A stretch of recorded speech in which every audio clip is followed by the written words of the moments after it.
Did the Cardinals make a mistake or hit the mark when it comes to their 40-man roster moves from Tuesday? We'll talk about it now on B-Schaeff Daily.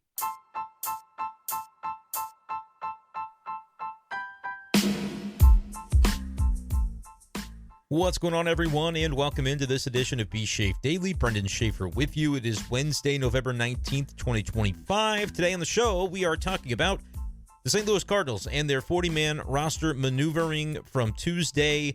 You had the 5 p.m. deadline on Tuesday to protect eligible players from the Rule 5 draft. And the Cardinals had 5 players who are considered by, I believe the publication was MLB.com, to be top 30 prospects within the organization. The Cardinals elected on Tuesday to protect 4 of those 5 top prospects, leaving 1 exposed to potential selection in the Rule 5 draft, which will come next month at the MLB winter meetings. I believe this year they are in Orlando. The Cardinals protected from the Rule 5 draft by adding them to the 40-man roster catcher Leonardo Bernal, which was expected. Really, all of these moves were expected. Joshua Baez, an outfielder, was added to the list. Cooper Jerpy, former first-round pick of the Cardinals back in 2022, was added to the list. Now, he is still recovering from Tommy John surgery, but would have been eligible to be taken in the Rule 5 draft if the Cardinals had not protected him since he was drafted in 2022. And so you counted up 22, 23, 24, 25, 2026 upcoming. That would be the 5th year, and so he would be eligible for selection there, even though the Cardinals have not really gotten to see a lot of advancement out of him. We'll talk about maybe the year for Cooper Jerpy and what to expect. But he was added to the list to make sure that no team tried to get cheeky with adding him and then maybe having him go right onto their injured list or whatever the case to be able to hold him on the big league roster, at least as he continues his recovery. I believe the surgery for him was April of 2025, and so by the time you get to the regular season, it will have been about 12 months. But the Cardinals added him to the list. And Bryson Motts, who was a Double-A pitcher at Springfield last year, actually was named today as the Cardinals minor league pitcher of the year, had a 2.98 ERA in 114 innings there in Springfield, 131 strikeouts in that span as well. So a good swing and miss arm potentially developing for the Cardinals, and so he was added to the 40-man roster. He would have been the type of guy that a team would have taken and probably plopped into their bullpen or, heck, maybe even their big league rotation for a true tanking type of team to begin 2026. So the Cardinals protect all 4 of those guys. They do not protect Blaze Jordan, who was picked up at the trade deadline. I believe he came over in the Steven Matz trade, was a member of the Red Sox organization. This seems a little bit strange maybe on the surface, and Blaze Jordan, of course, we talked a little bit about him last summer when the Cardinals made this move at the deadline. A power-hitting corner infielder type, third baseman, probably sticks more as a first baseman given his stature, but was a guy that, the Cardinals were interested in back in the 2020 draft, as I recall it. He was taken in the 3rd round. I should say the Cardinals were interested. He was a topic of conversation certainly back then, was taken in the 3rd round by the Red Sox back in 2020. Believe that would have put Chaim Bloom as part of the Red Sox organization at the time where this happened, because Bloom was hired on in October of 2019, and so that would have been the first MLB draft where Bloom was involved with the Red Sox. So number of years later, he is traded to the Cardinals for an expiring asset in Steven Matz. Blaze Jordan, though, when he joins the Cardinals, goes to AAA Memphis and didn't really perform particularly well down the stretch last season. Hit for 198 average, 242 on base, and a 366 slug. That's a 608 OPS from his time with AAA Memphis over a span of 41 games. Blaze Jordan also spent 44 games with the AAA affiliate in Worcester. He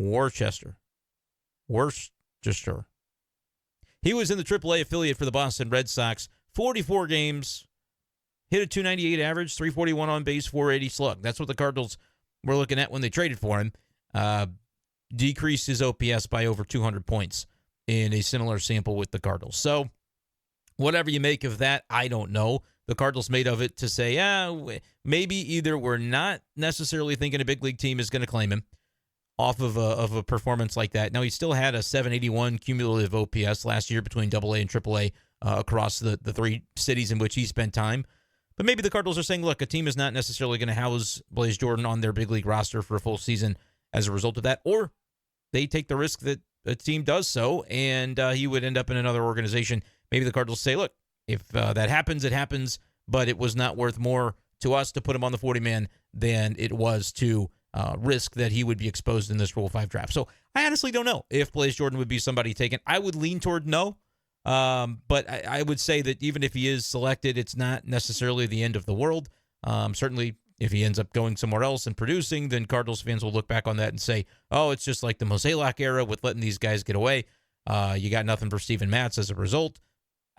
We'll see. I just think right now the Cardinals were looking at the 40-man and saying, we don't necessarily have the luxury to put him on, because when you add guys to the 40-man, you have to make sure that you do not exceed 40. And as a result of that, the Cardinals did have one player designated for assignment on Tuesday, and that is relief pitcher Jorge Alcala, who I was intrigued by when you consider the velo that the gentleman threw with. Has a 89th percentile fastball velocity according to his StatCast profile. But if you look at that profile, just about everything else on it was blue. Red is good, blue not so good. And so Alcala, who spent time with 3 different teams last year, Minnesota, then to Boston, then to the Cardinals, where he pitched in 15 games, had a 5.02 ERA. With St. Louis, 14 and a third innings, struck out 15 batters during that span, walked 7.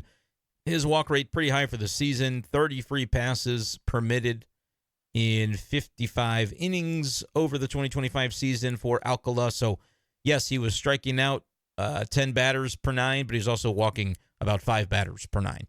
So the Cardinals decide to, in opening up these spots, have Alcala be a guy who is cast aside, leaving other relievers still on the 40-man, like Ryan Fernandez, Graceffo, Granillo. Cooper Jerpy could factor in as a bullpen guy down the road here in 2026. John King, Kyle Leahy, maybe in that bucket of guys who are going to get an opportunity as a starter.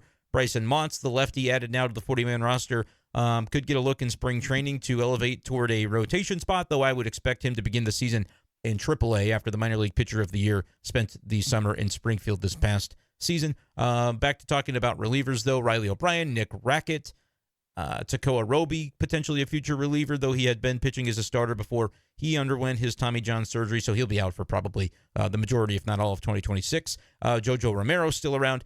Chris Roycroft, Matt Swanson are the names listed as relievers on the Cardinals 40-man roster. So, yeah, like a Nick Rackett, I would have thought, could it be an easy come, easy go type of situation for him, although he was with the organization throughout the year last year, was in the minors, pitched a lot in Memphis, and then got the call late in the season. Had a couple of solid appearances for the Cardinals in a short stint. Whereas with Alcala, I thought just maybe the fastball velocity would be enough to keep him around, but he's also very wild in terms of the walks that we talked about. And so I guess that's where the Cardinals decided, they were going to give him a try, and then ultimately casting him aside right now. And frankly, the fact that he was jettisoned at this point in the offseason, where you're still going to have more moves that I think are made for the 40-man. This was just the category of moves that had to be made before the Rule 5 eligibility situation came to pass on Tuesday afternoon. I think other guys are probably going to be jettisoned, and the fact that they were comfortable doing it with him at this stage probably tells you that even if they had held on to him and decided, let's try to consider it, there would probably come a point in the offseason where it ended up happening anyway. So, I don't know. I thought with the fastball velo, maybe he would have been somebody to consider. But no, I do not consider it a mistake for the Cardinals to let him go. And when 3 different teams come to the same conclusion about a player within a given calendar year, doesn't always mean that they're all correct about him. But it means certainly there would be some significant aspects of his game that he would have to overcome when it comes to the command factor of all of it in order to really produce the results that you need out of a big league reliever. Like I said, you look at his StatCast page, it's red for the fastball, for the velo at 89th percentile, and that's very good. Don't get me wrong. It's red, but a little more pink when it comes to the hard hit percentage, and so good that he's doing a generally good job of not getting hit hard. But beyond that, there's not a lot to like about the profile. It's all blue. So the Cardinals found that maybe that they weren't going to be able to fix him. Whatever the case may be. It's always interesting to me, too. Like, Chaim Bloom was around last year, but always wonder, like, okay, was that a Mozeliak ad that now Chaim Bloom was like, okay, taking out the trash? Like picking up an Anthony Veneziano when the Cardinals thought they needed a little bit of extra lefty depth down the stretch in the bullpen last year. Yeah, he has since departed, and the same thing now with Alcala. So we'll see what ends up happening with the rest of the 40-man roster. The guys that I think certainly needed to be protected were protected yesterday with the couple of pitchers we talked about. Mott's. Look, I think it's possible that he could end up coming into spring camp, pushing for an opportunity. I'll just be very curious on the general philosophy, because we've seen it with the Cardinals under Mozeliak, where they really definitely bring guys along pretty slowly on the pitching side. And I would make the case that they have not ever really been rewarded for doing so. I guess maybe that's not fair to say. Like McGreevy, they brought him along. People were ready to see him, and ultimately they were patient with him and got him to the big leagues. But could McGreevy have done similar things at a sooner timeline, or was the reason that he's producing solidly in the rotation last year once he got there because of their slow play of his career? I don't know that you could necessarily say with a guy like him who, I'm sure there are things he learned being at AAA last year, but there's this aspect where I wonder under Chaim Bloom and his new pitching development group that he has brought in, player development guys like Larry Day, like Rob Serfolio, will the Cardinals take on more of an attitude like we saw with Atreyu Savage from the Blue Jays in the World Series, where they drafted him, they liked him, he rose through the ranks, excelled everywhere he went, and then by season's end of a year in which he began the year at high A ball, might have even been low A ball for Savage, but he was in A ball and then pitching multiple games in the World Series for Toronto that same year.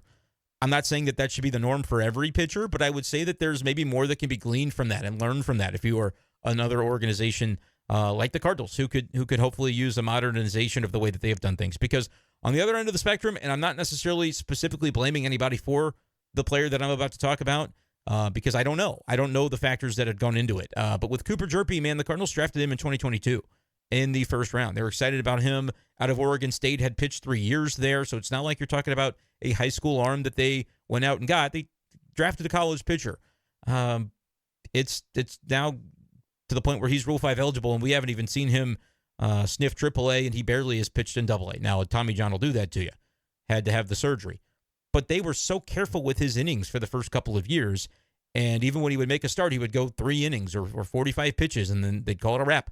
I don't know what that accomplishes if the guy's going to end up having Tommy John in the first place. So, again, you couldn't necessarily predict that, but is there something the Cardinals can learn from that? Because I'm not saying that Cooper Jerpe's career is done before it begins, but I am saying, like, it feels like 2026 would be a year where hopefully we find out once he is back healthy from the Tommy John what he's made of and able to, withstand some of the rigors of being a pitcher and doing it on more of a full-time basis. Not blaming Jerpe for that. I to understand that I think he was probably a guy that would have liked to have been pushed a little bit more quickly, but it is what it is. The Cardinals had their way of doing things, and we will see how much that mirrors the way they'll still do things in an era where it's a complete overhaul of the system. New player development, new everything when it comes to the people in charge throughout the minor league system. So Cooper Jerpe, yes, you had to add him to the 40-man roster.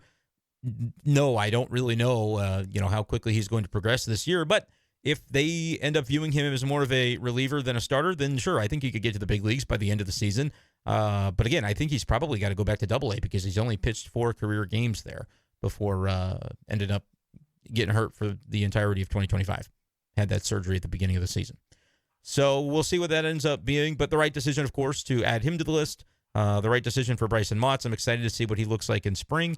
Joshua Baez was a guy that definitely made some leaps. He was a guy who had prospect pedigree, and then maybe a little bit of the shine was fading away from him prior to 2025, and made some big-time changes to his swing, and looked like he benefited from that in terms of the numbers that he put together in 2025. He had a 959 OPS in low A, Palm Beach in 2024, went up to Peoria, and in 71 games, over 250 plate appearances, just didn't really perform very well, 694 OPS. But coming into 2025, clearly things changed. He was able to produce an 886 OPS in high A and then an 883 OPS in double A. Once he got the call up to Springfield in a huge sample, 331 plate appearances, Joshua Baez had good, solid, sustained numbers there, and still a guy that, strikes out a fair bit, but really did cut down on the strikeouts from one year to the next in 320 total plate appearances between the two A-ball levels in 2024. He had 114 strikeouts and 320 plate appearances. 2025 at a higher A level than he started the previous year, and then with the majority of his at-bats coming at double A, 499 plate appearances, almost 180 more plate appearances than when he struck out 114 times. He only struck out 103 times this past season. So that is a significant improvement to his strikeout rate.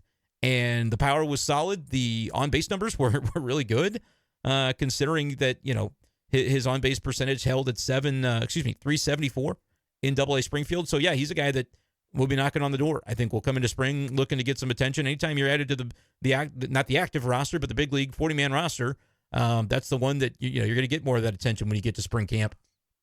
And I think will be a starting outfielder in AAA probably to begin the year, if I had to guess, for Joshua Baez. So very interested to see if he's able to make another leap, because certainly going from kind of an afterthought with the way that he ended up finishing that 2024 campaign to now not only bursting back onto the radar, but having the Cardinals say, no, we are not going to let anybody pick up this guy in the Rule 5 draft now that he is eligible. It's great for his status. And then Leonardo Bernal, the catcher that could be the future at the position for the Cardinals, in an interesting spot right now. He's kind of going to have to wait in the line a little bit with Ivan Herrera expected to take up catching duties again in 2025. How does that trickle down to then the playing time or the availability or the presence of a guy like Pedro Pages or Joel Pozo, who spent time on the big league roster last season? I think with Herrera taking on catching duties, it's going to be okay to have two additional catchers on the roster, because he's also, Ivan Herrera, going to have to be a DH a lot of the time as well. When he's not catching, he's still got to have his bat in the lineup, or, I just don't know what the Cardinals would be doing in that instance, because he's arguably the most productive hitter in the organization. So I think that is probably the way that goes. I don't have a number for you on how many games I would expect Herrera to catch. If it's 80 and the other 80 go to Pages, or is it split amongst, a Jimmy Crooks who made his way to the big leagues at the end of last year? You've also got Bernal probably expecting to make the jump to AAA. And so if he's ready for that, how do you divvy up the playing time down there? If you've got 5 catchers on the 40-man, there's definitely the possibility that one is moved via trade or other means before the season begins. I would keep an eye on Joel Pozo, because he's the one where I'm not 100% sure from a catcher standpoint where he fits if a guy like Jimmy Crooks is able to kind of assume that third catcher role. But maybe they decide that they want more time for Bernal in AA, which would open up AAA again for Crooks and Pozo to fill the same role that he had last year. It's not the most efficient use of a 40-man roster, but 5 catchers is kind of what they're dealing with now. So we'll see if that's something that changes between now and the beginning of the spring camp. But that's really all I have to break down from this episode of the show. Largely, no, I don't think the Cardinals really made any mistakes here with the way that they handled things. Alcala, we'll see if he resurfaces anywhere. But again, so many different teams, wasn't able to figure it out from a command standpoint. And so he's somebody that is jettisoned to protect the top prospects other than Blaze Jordan, who maybe the Cardinals sneak him through that Rule 5 draft.